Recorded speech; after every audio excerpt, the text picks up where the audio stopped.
মানে আপনি নোবেল কিন্তু প্রাইজটা নিতে আসবেন না প্লিজ। এমন চরিত্রহীনা নারী পুরস্কার নিতে এলে খুব বদনাম হবে আমাদের। আমরা আপনাকে বাড়িতেই পৌঁছে দেব প্রাইজটা। কি আপনারা নিশ্চয়ই ভাবছেন পুরস্কার অর্জন করে কেউ কি এইভাবে অপমান হতে পারে? হ্যাঁ, এইভাবেই অপমানিত হয়েছিলেন মেরি কুরি। যার নাম শোনেননি এমন মানুষ খুঁজে পাওয়া খুবই দুষ্কর। মেরি কুরি বিজ্ঞানের ইতিহাসে বিস্ময়ের সৃষ্টিকারী একটি নাম। তেজস্ক্রিয়তা নিয়ে গবেষণার জন্য পুরো পৃথিবী তাকে মনে রাখবে। পৃথিবীর ইতিহাসে তিনিই একমাত্র ব্যক্তি যিনি বিজ্ঞানের দুটি শাখায় পদার্থবিজ্ঞান এবং রসায়নে নোবেল পুরস্কার লাভ করেছিলেন। নারী হিসেবে প্রথম নোবেল জয়ের কৃতিত্বটা তারই ছিল। এসব কথা তো সবাই জানে, কিন্তু তার সাফল্যের পেছনের কাহিনীটা কজনই বা জানে? সব বাধা পেরিয়ে কিভাবে তিনি জীবন সংগ্রামে জয়ী হয়েছিলেন তারই একটি ছোট্ট গল্প আজ আমি আপনাদেরকে শোনাবো। তো কী ছিল সেই কাহিনী তা জানতে হলে স্কিপ না করে শেষ পর্যন্ত শুনতে থাকুন। আর ভালো লাগলে একটা লাইক, শেয়ার ও কমেন্ট করে দেবেন। আমার এই নিউ চ্যানেলটিকে সাবস্ক্রাইব করে পাশে থাকবেন ও পাশে থাকা নোটিফিকেশান বেল আইকনটা প্রেস করে দেবেন। আপনাদের সাথে আমি অনামিকা। তো চলুন শুনতে থাকুন। 1911 সাল সারা দুনিয়াকে চমকে দিয়ে দ্বিতীয়বারের জন্য নোবেল প্রাইজ ঘোষণা হলো বিজ্ঞানী মাদাম মেরি কুরির নামে। তার আগে দ্বিতীয়বার নোবেল কেউ পাননি, তাও আবার দুটো আলাদা বিভাগে। অথচ কি আশ্চর্য, নাম ঘোষণা করেই স্টকহোমের নোবেল কমিটি তড়িঘড়ি মেরি কুরিকে চিঠি লিখল, দয়া করে আপনি কিন্তু পুরস্কার নিতে আসবেন না। আমরা আমাদের বদনাম একদমই চাই না। প্লিজ মাদাম, আমরা আপনাকে পুরস্কারটি পাঠিয়ে দেব যথাসময়ে। মেরি কুরি বিস্মিত, আহতও বটে। 8 বছর আগে স্বামী পিয়েরের সঙ্গে যৌথভাবে যখন প্রথম নোবেল প্রাইজটি পেয়েছিলেন, অসুস্থতার কারণে দুজনের কেউই যেতে পারেননি। কিন্তু এবার কেন যাবেন না তিনি? তিনি তো কোনো অন্যায় করেননি।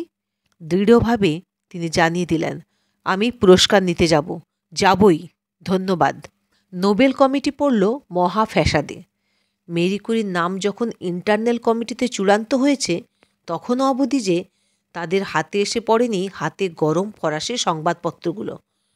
কিন্তু সেগুলোই যে এখন ছেয়ে যাচ্ছে কেচ্ছা।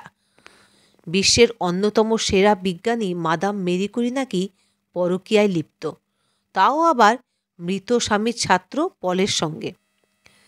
নানা রকম কাল্পনিক প্রতিবেদনে তখন ফরাসি মিডিয়া লাগাতার আক্রমণ করে চলেছে দেশের সবচেয়ে প্রতিভাবান নারীটিকে। দেশের নাগরিকরা জঘন্যতম বিশেষণে ছিছিকার করছে। সবার মনেরই চাপা অসন্তোষ ফেটে বেরোচ্ছে এখন উল্লাসে। গত কয়েক দশক ধরে যতই দেশের নাম উজ্জ্বল করুক, মেয়ে হয়ে এত বাড়বাড়ন্ত কি ভালো বাপু?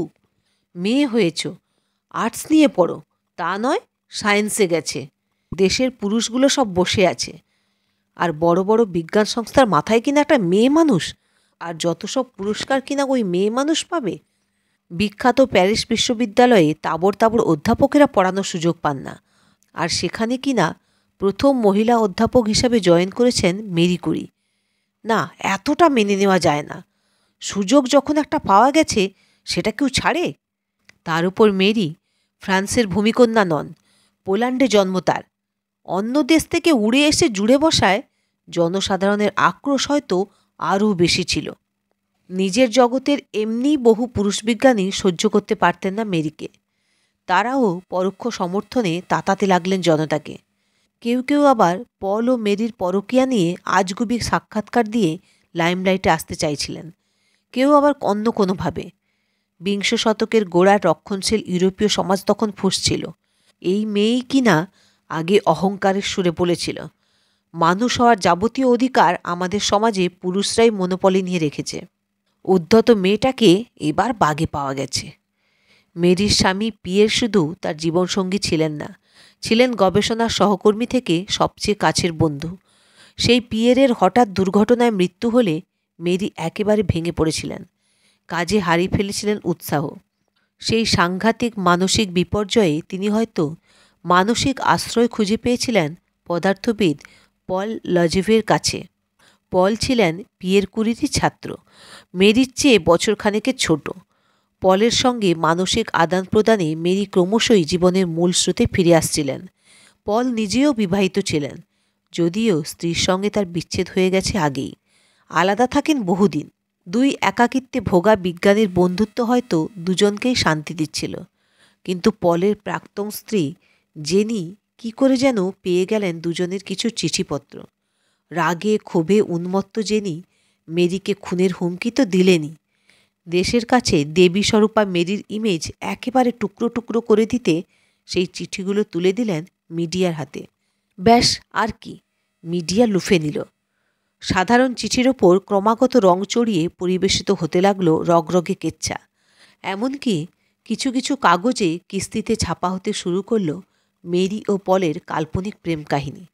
প্রকাশিত হতে লাগলো পলের স্ত্রী ও শাশুড়ির সাক্ষাৎকারও। পল যে আগে থেকেই বিবাহ বিচ্ছিন্ন, সেই তথ্যটাকে ফুটেজের লোভে ইচ্ছাকৃতভাবে এড়িয়ে যাওয়া হতে লাগলো। বারবার বলা হতে লাগলো মেরি পলের সংসার ভাঙছেন। সাংবাদিক গুস্তেভ টেরি আরও এক ধাপ এগিয়ে গিয়ে লিখলেন, আসলে পিয়ের বেঁচে থাকতেই এই পরকীয়া শুরু। পিয়েরের মৃত্যু মোটেই অ্যাক্সিডেন্ট নয়। স্ত্রীর এই বিশ্বাসঘাতকতায় পিয়ের নিজেই ঘোড়ার গাড়ির তলায় ঝাঁপ দিয়ে সুসাইড করেন। এমন জলজান্ত মিথ্যাচারে মেরি হতবাক হয়ে যান। স্বামী পিয়ের জীবনের শেষ দিন পর্যন্ত ছিলেন মেরির প্রিয়তম বন্ধু। তিনি জীবিত থাকার সময়ই পলের সঙ্গে ঘনিষ্ঠতা তো দূর, ভালোভাবে পরিচয়ও ছিল না মেরির। কিন্তু উত্তেজিত জনতা কবে আর যুক্তি দিয়ে কিছু বুঝতে চেয়েছে? যুক্তির চেয়ে গুজবের শক্তি বরাবরই বেশি। সাংবাদিক গুস্তেভ টেরির এই প্রতিবেদনে আগুনে ঘি পড়ল যেন। জ্যান্ত মানুষের সম্মানের চেয়ে মরা পিয়েরকে মিথ্যা সমবেদনা জানানোর লোক যেন কয়েকশো গুণ বেশি। যে মানুষটা বিশ্ব দরবারে দেশের নাম উজ্জ্বল করেছেন, সেই মেরি কুরি বাড়ি ঘেরাও করে চলল উন্মত্ত জনতার বিক্ষোভ আর তাণ্ডব, আর সঙ্গে অশ্রাব্য গালিগালাজ আর হুমকি। সন্তানদের নিয়ে তখন ভয়ে কুঁকড়ে রয়েছেন নোবেলজয়ী কিংবদন্তি বিজ্ঞানী মেরি। মানসিকভাবে একেবারে তলানিতে তিনি। ওদিকে বিজ্ঞানী পলের কাজ, রিসার্চ সবই গেছে। দেওয়ালে পিঠ থেকে যেতে যেতে ঘুরে দাঁড়ালেন তিনি। বললেন, সাংবাদিক গুস্তেভ টেরি সাংবাদিকতার লজ্জা। উনি সংবাদ নয়, মিথ্যে রগরগে কেচ্ছা পরিবেশনে সিদ্ধহস্ত। আমি ওকে আমার সঙ্গে ডুয়েল যুদ্ধে লড়াই করার জন্য আহ্বান জানাচ্ছি। মুখোমুখি দাঁড়ালেন সাংবাদিক ও বিজ্ঞানী। দুজনের হাতেই আগ্নেয়াস্ত্র, কিন্তু শেষমেশ ডুয়েল লড়া হলো না। সাংবাদিক টেরি অবজ্ঞা ভরে লিখলেন, চাইলেই আমি এক গুলিতে পলকে হারাতে পারতাম, কিন্তু আমি চাই না দেশ একজন বরেণ্য বিজ্ঞানীকে অকালে হারাক। তারই মাঝে এলো মেরির দ্বিতীয়বারের নোবেল প্রাপ্তির সংবাদ। লোকজন গর্বিত হওয়ার বদলে আরও ক্ষেপে উঠল। বাইবেলে আছে, চরিত্রহীনা নারী হলো ঘোর পাপিষ্ঠা। এমন একজন কিনা সুইডেনের রাজার হাত থেকে পুরস্কার দেবেন? তাতে বুঝি রাজার হাতের পবিত্রতা থাকবে? হতেই পারে না। কাগজে ছেয়ে যেতে লাগলো স্লোগান, মেরি কুরিকে কিছুতেই নোবেল প্রাইজ নিতে দেওয়া যাবে না। ব্যান করা হোক মেরি কুরিকে, এক্ষুনি। আমাদের রাজার হাত অপবিত্র হতে দেওয়া যাবে না। এদিকে নোবেল সংগঠকরা মহা ফ্যাসাদে পড়লেন। ভেতরে ভেতরে পুরোপুরি ভেঙে গিয়েও ঘুরে দাঁড়িয়েছেন মেরি। ছোট থেকে ভয়াবহ দারিদ্র্যের সঙ্গে সংগ্রাম করে উঠে এসেছেন তিনি। এত সহজে নিজেকে ফুরিয়ে যেতে দেবেন না।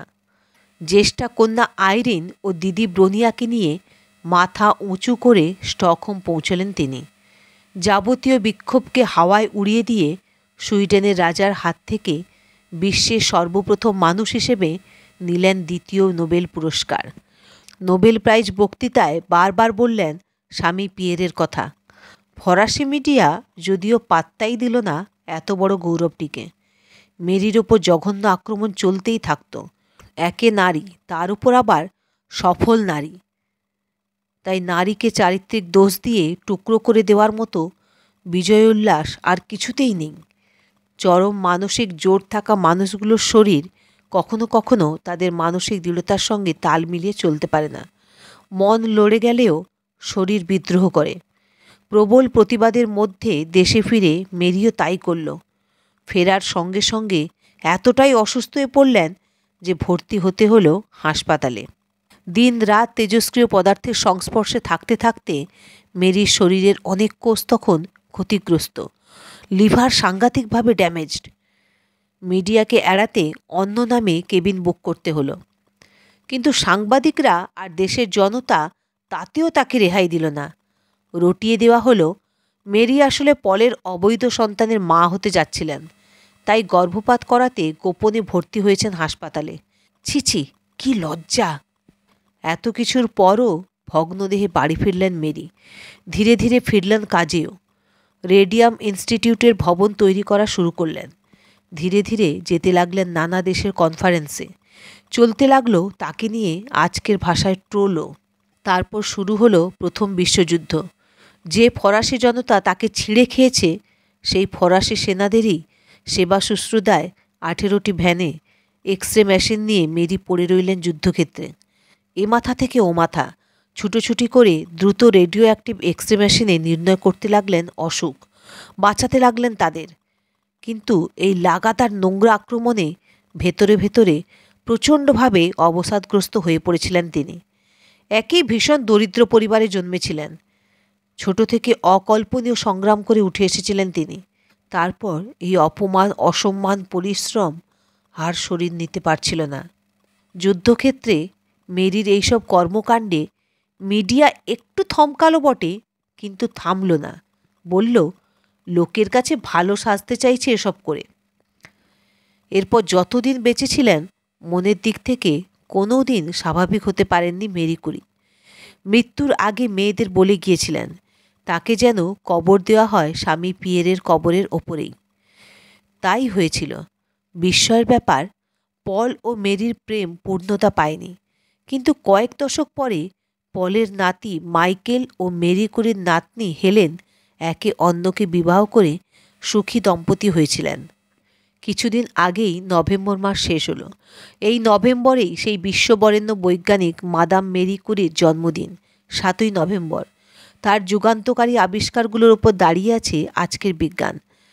চারিত্রিক দোষে প্রত্যক্ষভাবে দুষ্ট কত পুরুষ তার কর্মজগতে নন্দিতই হয়েছেন, হয়ে চলেন, ক্রেডিটও নেন কেউ কেউ।